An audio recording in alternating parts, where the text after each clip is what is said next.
Hello everybody, my name's Garrett Bertram, and today I'm going to walk you guys through the painting process of my latest work, the Pharm.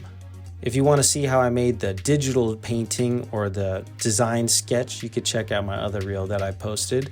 But here we're starting off with that already made and with me transferring the digital drawing onto the gridded canvas. Now I like to do a good drawing as accurate as I can, but then I move into gray underpainting. The benefits are it allows you to, one, cover the canvas nice and evenly, but then two, you could see sometimes you still make mistakes in the drawing, and you could see the mistakes better once everything is fully rendered in light and shadow.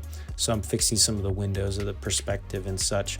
Before I do the color phase, I normally do a color stain with just one color, usually a warm color, but this being a night scene, I decided I should probably have a cooler color stain.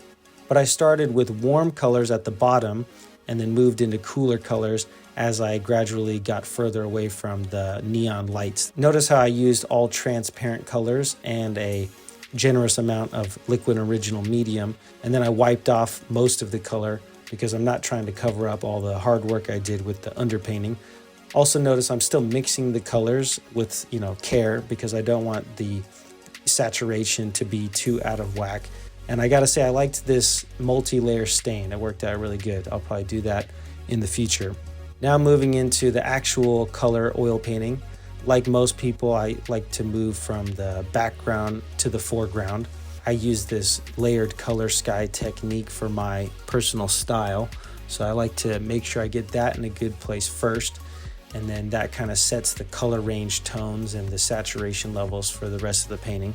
Once I move into the finer details, I found myself using a lot of the short flat brushes. This was nice because it allowed me to paint in small chunks, but turn it sideways and I could paint straight lines pretty carefully. And this painting was really challenging, managing all of those straight lines. And I really had to make sure I nailed my color mixing, because there's not going to be much room for mixing on the canvas. I had to mix all the colors very carefully before I got them on the canvas. And then it's all about just hitting all the fine details and hitting the glow effects. I haven't done many nightscapes or nocturne paintings before because they're quite challenging. Your eye always sees night scenes differently than your camera picks up, so it's difficult to get good photo reference. This painting was purely out of imagination. Hope you guys enjoyed. That was the Pharm. Stay tuned for more.